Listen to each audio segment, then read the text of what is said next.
Hello friend. तो आज हम आप सबको बताएंगे जलियांवाला बाग हत्याकांड 13 अप्रैल 1919 को जो हुआ था।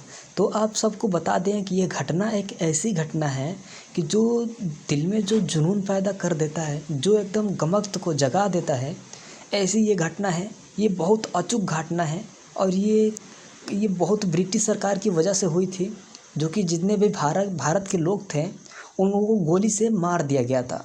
और उसमें एक कुआं था। लोग सोचे कि कुएं में कूद के अपनी जान बचा ले, तो कुएं में लोग को कूदने से लोग तो कूद गए, लेकिन कुएं में जितने भी उसके सैनिक थे, तो उन सैनिकों ने पूरे लोगों को गोली से आना भूंस दिया था कुएं में भी। और जो दीवार पे चढ़ के भाग रहे थे उनको भी गोली से मार दिया गया था। और ये ब्रिटिश सरकार ने एक ऐसी प्रथा कर दी थी कि एक ऐसी मौत की घाट उतार दी थी कि भारत सरकार की सोचने पे मजबूर हो गए थे। और ये बहुत इन लोगों के अंदर एक ऐसा गमक हो गया था कि जितने भी भारत के युवाओं को देख रहे थे वो आनाधान गोली चला दे रहे थे। कहीं पकड़ रहे थे, तुरंत पकड़ के थाने में लेके चले जा रहे थे, और थाने में जाने के बाद तुरंत उसको सरेंडर यानी कि गोली मार दे रहे थे। तो ये घटना जलियांवाला बाग हत्याकांड की है। तो चलिए हम लोग शुरू करते हैं। तो सो गाइस, अगर आप हमारे चैनल पर नए हैं तो चैनल को सब्सक्राइब कीजिए और लाइक कीजिए और बेल आइकन को दबा दीजिए ताकि हमारी नोटिफिकेशन आपके पास जाती रहे। ठीक है, तो चलिए हम लोग शुरू करते हैं। ये घटना को सुनने से पहले एक ऐसा गमक जगने लगता है, एक ऐसा रुद्र जगने लगता है दिल के अंदर कि ये घटना क्यों और कैसे हो गई थी। ठीक है, तो चलिए हम लोग शुरू करते हैं। तो यहाँ पे दिए कि जलियांवाला बाग हत्याकांड भारत इतिहास में एक कलंकित घटना है, बहुत कलंकित घटना है। ये क्यों हुआ था और कैसे हो गया था। ये घटनाओं में जितने भी महिलाएँ थी, बूढ़े थे, औरतें थे, बच्चे थे, किसी को भी नहीं छोड़े थे इन लोगों ने, ब्रिटिश सरकार ने।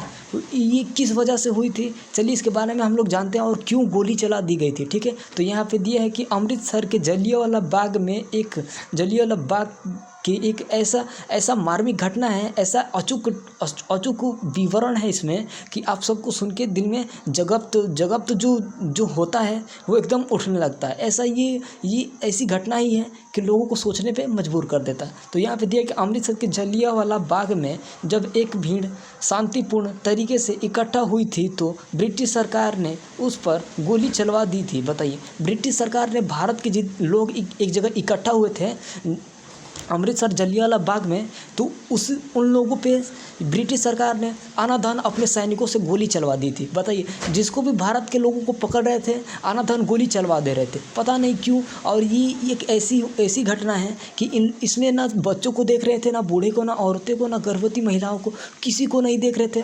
बस आनाधान गोली चलानी है तो चलानी है, बस भारत के लोगों को बस गोली मारना है, मौत की घाट उतारना है तो उतारना है। बस यही प्रथा थी उन लोगों की और कुछ नहीं। तो चलिए इसके बारे में हम लोग आगे देख लेते हैं। इसके बाद से यहाँ पे दिया है कि जिसमें अनेक निर्दोष और निहत्थों मारे गए थे, यानी कि कोई नहीं बच रहा था। लोग मारे गए थे, कोई नहीं बच रहा था, ना निर्दोष, ना गवाह, ना कोई नहीं। जो गलती नहीं कर रहा था उसको भी मार रहे थे, जो गलती कर रहे थे उसको भी मार रहे थे, यानी कि सबको मार के गिरा दिए थे। ठीक है, तो यहाँ पे दिया है कि अंग्रेज़ों की गोली से बचने के लिए अनेक लोग उसी गांव में एक कुआं था, यानी कि उसी गांव में मौजूद एक कुआं में कूद गए थे। बताइए, कुएं में कूद गए थे और अपनी जान बचाने के लिए। उसके बाद से यहाँ पे दिया है कि इसके कारण भी अनेक लोग इस कुख्यात घटना के दौरान मारे गए थे। बहुत से लोगों को मार दिए थे इन लोग, किसी को भी नहीं छोड़ा था, यानी कि 1-2 लोग ही बचे थे,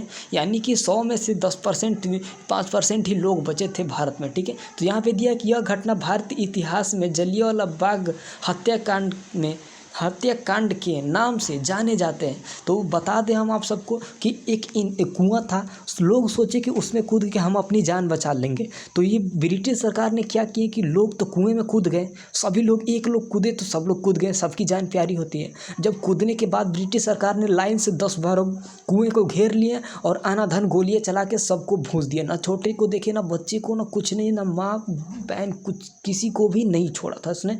यानी कि वो तो अंग्रेज़ थे, किसको पहचानते हो, बस उन लोगों को तो मारना है कि बस उनको गोली मारना है और भारत सरकार पे राज करना है, यही ये थे। तो उसी में से एक बचे थे, उसी में से एक हमारे शेर बचे थे ऊधम सिंह ने। उनको गोली लग गई भी थी, लेकिन तभी भी वो बच गए थे और उनको जेल में लेके बंद कर दिए थे। तो वो बदला लेने के लिए कुछ दिनों के बाद जेल से छूटे, तो वो बदला लेने के लिए वो जिसने गोली चलवाई थी उसको मारने के लिए इनको तो अनाथ कर दिए थे, खुद इनके माँ बाप बहन भाई सबको मार दिए थे, ख़त्म कर दिए थे, बचे थे ये।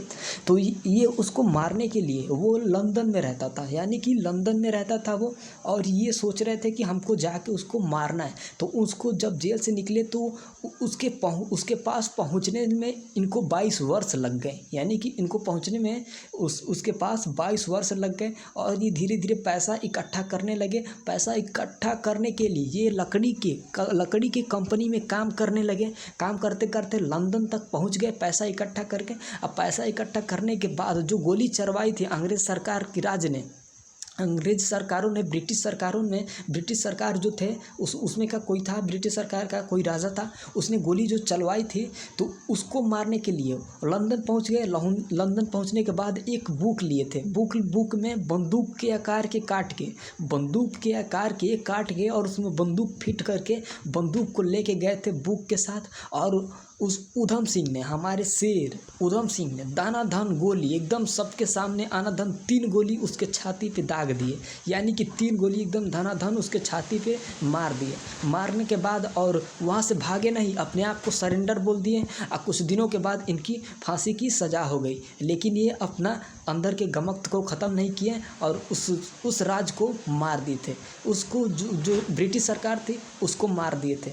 जो करवाया था, जो ये लड़ाई लगवाया था उसको मार दिए, यानी कि 3 गोली चलाए और मारने के बाद वहाँ से भागे नहीं और अपने आप को सरेंडर बोल दिए और उनकी मृत्यु हो गई, यानी कि उनको फांसी की सज़ा दे दिए थे और उनकी फांसी की सज़ा हो गई। सो गाइस, धन्यवाद।